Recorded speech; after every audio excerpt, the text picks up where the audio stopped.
everybody, and welcome to this week's News Roundup, where we cover the most important headlines of the week and delve deeper into the most important issues around European politics. I'm your host, Jason. Let's get on with the news. Luxembourg, Malta, Cyprus, and Ireland have voted against new EU rules to force multinationals to reveal how much profit they make and the amount of tax they pay. These countries are some of the EU's main offshore banking and tax haven type countries. 8 other countries, namely Slovenia, Estonia, Austria, the Czech Republic, Hungary, Croatia, and Sweden, also voted against the measure. The UK has abstained from the vote. France's ex-defense minister Sylvie Goulard has been charged over a fake jobs scandal. The affair largely caused her to be rejected by the European Parliament as an EU commissioner. Goulard was indicted for embezzlement of public funds and employing parliament assistants. Several figures from her Modem party have already been indicted or are being investigated. The EU has unveiled its Green New Deal during a UN climate change summit in Madrid, promising to simultaneously cut emissions and create jobs. Under the plan, no economic sector will be exempt from carbon neutrality, in the quest to make Europe the world's first climate-neutral continent by 2050. The Commission's president, Ursula von der Leyen, said that the New Deal is Europe's new growth strategy, promising emissions reductions, job creation, and improving quality of life. The European Commission has determined that the Czech Republic must return hundreds of millions of crowns in EU subsidies due to PM Babish's business conflicts. Firms in the Agrofert Group, the core of Babish's assets, estimated at $3.5 billion, are among the largest recipients of EU subsidies, both for farming and investment projects. The original inquiry by the EU is one of the reasons that thousands of citizens of the Czech Republic have been rallying against Babish's rule this year, with protests of which the magnitude can only be parallel to the anti-communist rallies 30 years ago.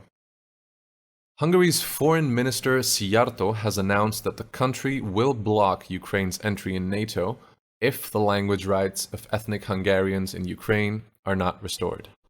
Referring to a recent law restricting minority languages, Szijjártó said that we ask for no extra rights to Hungarians in Transcarpathia, only those rights they had before. Russia said that Western European countries should be involved in talks about a new nuclear arms control treaty with the USA. The comments echoed those by Macron, who said France should join the talks to replace the Intermediate Range Nuclear Forces Treaty. Bosnia's parliament has endorsed compromise candidate Tegeltija as the new prime minister, ending 13 months of deadlock. Tegeltija is a center-left Serb economist. He has vowed to push ahead with EU and NATO integration and to resume talks with the IMF. It will be our obligation to work with a dedication to catch up on lost time. We must unblock the processes in the government and parliament, adopt the next year's budget, and reactivate frozen investments to spur growth, Tegeltija has commented. On to the issue of EU enlargement. Oliver Varhelyi, European Commissioner for Neighbourhood and Enlargement, has said that Europe should be able to move ahead and correct the mistake that was committed in October. 3 member states opposed opening accession talks with North Macedonia and Albania. He wants to start accession negotiations with both countries in spring. Russia's President Putin and Ukrainian President Zelensky have agreed to implement a ceasefire in eastern Ukraine by the end of the year. They also agreed to implement an all-for-all prisoner exchange by the new year. The meeting's aim was to revive the 2015 Minsk peace agreement that has been stalled. Human rights abusers around the world will, in future, end up on a common EU blacklist, leading to asset freezes and travel bans. This new worldwide sanction regime will target individuals, not administrations, and member states have supported it unanimously. Dutch Foreign Minister Stef Blok has commented that today, the EU unanimously decided to legislate a worldwide EU human rights sanction regime.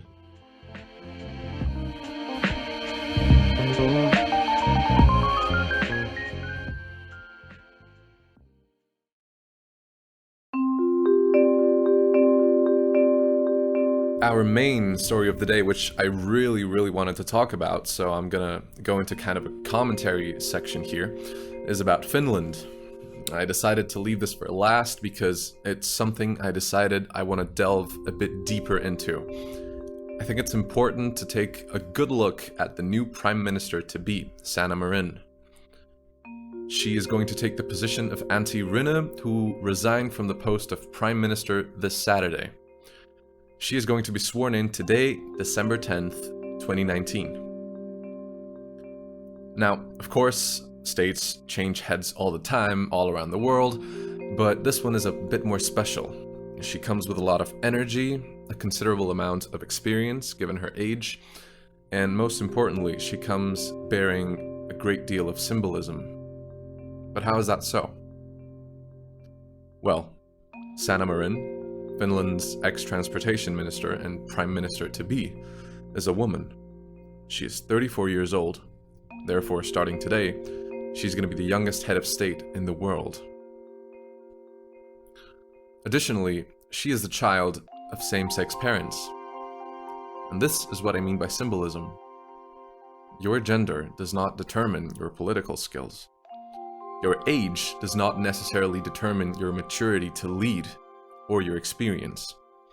It's worth noting that older political persons, often praised and preferred for their supposed superior experience, are often less capable than someone like Sanna Marin, who's been actively involved in her country's political scene since her mid-20s, having passed through several posts like head of city council, minister of transport and communications, and now prime minister.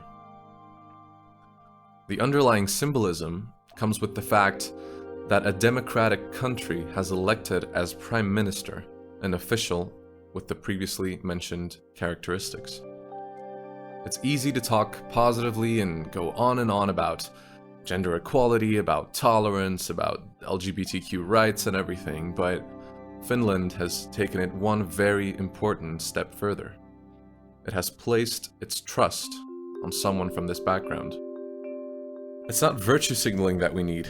It's this kind of legitimization, this kind of validation, the admission into politics, real state politics, of this kind of demographic.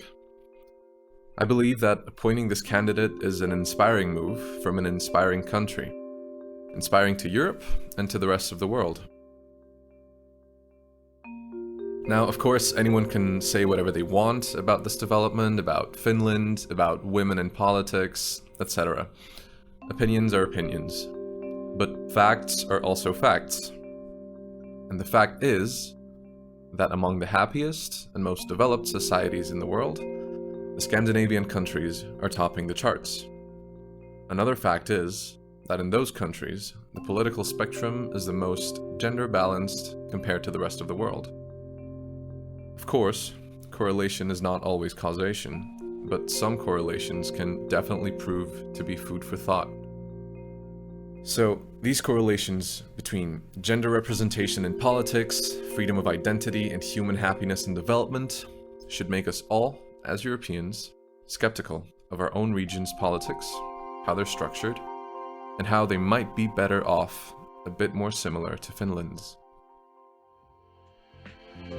My name is Jason, and this has been the MCE News Roundup. Thank you for listening, and I hope to see you next week.